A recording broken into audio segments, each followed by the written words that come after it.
Dear students, last lecture में हमने private company के सारे पार्ट्स को कंप्लीट कर लिया है और उनका कन्वर्जन भी पढ़ लिया है कि प्राइवेट कंपनी को पब्लिक कंपनी में और पब्लिक कंपनी को प्राइवेट कंपनी में किस तरह से हम चेंज कर सकते हैं।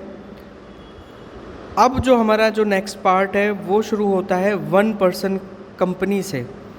1 पर्सन कंपनी एक एकल व्यक्ति कंपनी, ये कंपनीज़ एक्ट 2013 का एक एडिशन है, एक अच्छा एडिशन है कि जो स्मॉल और जो मीडियम एंटरप्राइजेज़ जो हुआ करते थे उनको यदि किसी कारणवश संरचना की दृष्टि से या फिर अन्य किसी दृष्टि से अगर उनको कोई फाइनेंशियल एड नहीं मिल पाता था या उनको किसी तरह की समस्या होती थी, तो उन सभी बातों का ध्यान रखते हुए एकल व्यक्ति कंपनी का अस्तित्व कंपनीज़ एक्ट 2013 में आता है। एकल व्यक्ति की कंपनी क्या है? सेक्शन 262 में ये बताया गया है कि 1 person company means a company which has only 1 person as a member. एकल व्यक्ति कंपनी वह कंपनी है जिसमें कि केवल एक व्यक्ति ही उसका मेंबर होता है। अगर इसकी व्याख्या करें तो उसको हम कुछ इस तरह से कर सकते हैं, इंटरप्रेट हम उसको कुछ इस तरह से कर सकते हैं। The OPC is an artificial person incorporated under the Companies Act 2013 with only 1 person as its member, having separate legal entity from the member, forming it with a perpetual succession. OPC एक कृत्रिम व्यक्ति है जिसको बनाया गया है companies act 2013 के प्रावधानों के अनुसार, जिसमें कि एक व्यक्ति ही उसका मेंबर होता है, जिसका एक अलग वैधानिक अस्तित्व होता है, जो उसका जो व्यक्ति बनाने वाला है उससे अलग वैधानिक अस्तित्व होता है और वो परपेचुअल सक्सेशन के साथ होता है, यानी कि अनवरत चलने वाला। तो एकल व्यक्ति कंपनी वो कंपनी हो गई जिसमें कि एक व्यक्ति मेंबर है, एक व्यक्ति डिसीजन मेकर है, छोटी सी संरचना इसकी होती है, लेकिन इसके जो फीचर्स हैं वो सारे फीचर्स कंपनी के हैं।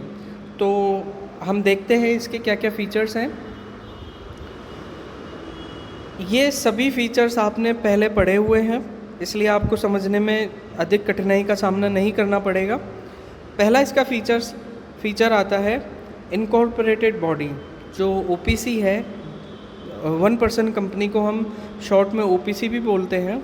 तो जो ओपीसी है वो एक इनकॉर्पोरेटेड बॉडी है under the rules regulation and guidelines of companies act 2013।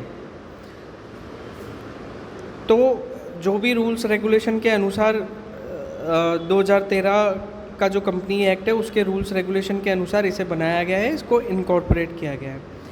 Next आता है incorporation as a private company. 1 person company का जो इनकॉर्पोरेशन है, जो निर्गमन है, वो प्राइवेट कंपनी की तरह होता है। प्राइवेट कंपनी हम पढ़ चुके हैं, उसी की तरह से इसका निर्गमन होता है। थर्ड है आर्टिफिशियल पर्सन। ये एक कृत्रिम व्यक्ति है जिसका एक अलग से वैधानिक अस्तित्व होता है। नेक्स्ट है परपेचुअल सक्सेशन, यानी कि अनवरत चलती रहती है कंपनी। किस प्रकार से कि ओपीसी में एक प्रोविज़न है, वो प्रोविज़न है नॉमिनी का। जो मेंबर है वो मेंबर एक नॉमिनी को रजिस्टर करता है। इन केस अगर वो मेंबर इनकॉम्पिटेंट टू कॉन्ट्रैक्ट हो जाए, यानी कि वो कॉन्ट्रैक्ट करने की क्षमता में ना हो, अथवा उसकी डेथ हो जाए, तो उस केस में जो नॉमिनी है वो 1 पर्सन कंपनी को फिर आगे लेकर चलता है, उसके जो भी बिजनेस ऑपरेशंस हैं उनको कैरी ऑन करता है। Next is common seal. जो ओपीसी है उसकी कॉमन सील हो भी सकती है, नहीं भी हो सकती है। 1956 वाले कंपनीज एक्ट में कॉमन सील का होना मैंडेटरी था, लेकिन कंपनीज एक्ट 2013 में ये प्रोविज़न है कि कंपनी की कॉमन सील हो भी सकती है, नहीं भी हो सकती है। जैसा भी उनका डिसीजन है। Next is share capital. OPC के केस में जो शेयर कैपिटल है वो मैंडेटरी नहीं है कि मिनिमम शेयर कैपिटल कितनी होनी चाहिए। तो 50 लाख यहाँ पर एक लिमिट है कि जो पेडअप शेयर कैपिटल है वो 50 लाख तक हो सकती है। Next is transferability of shares.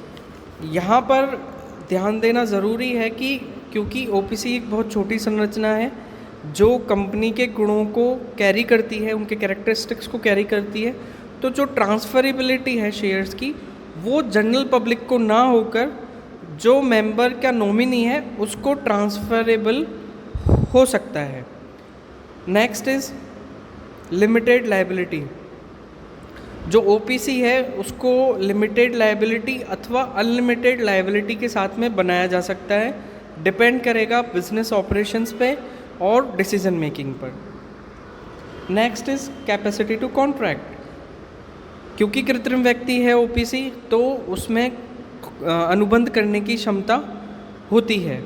Capacity to sue and be sued. जो ओपीसी है उस पर कोई बाह्य व्यक्ति स्यू कर सकता है, परिवाद दर्ज कर सकता है, और जो कंपनी है वो अपने मेंबर्स या किसी बाह्य व्यक्ति पर परिवाद दर्ज कर सकती है। Next is board of directors. Maximum 15 directors हो सकते हैं ओपीसी के बोर्ड में, ये लिमिट हमको ध्यान रखनी होगी। और नेक्स्ट और इम्पॉर्टेंट है ऑटोमेटिक सक्सेशन। परपेचुअल सक्सेशन का ही एक बदला हुआ स्वरूप है ऑटोमेटिक सक्सेशन। अगर मेंबर है वो किसी कारणवश इनकॉम्पिटेंट है कॉन्ट्रैक्ट के लिए अथवा उसकी डेथ हो गई है तो जो उसका नॉमिनी है वो जो ओपीसी है उसके बिजनेस ऑपरेशंस को कैरी ऑन करेंगे। तो इस लेक्चर में हमने फीचर डिस्कस किए हैं। नेक्स्ट लेक्चर में हम जो ओपीसी को बनाने के प्रोविज़न्स है, जो प्रावधान है, provisions as to formation of OPC, वो डिस्कस करेंगे। Thank you.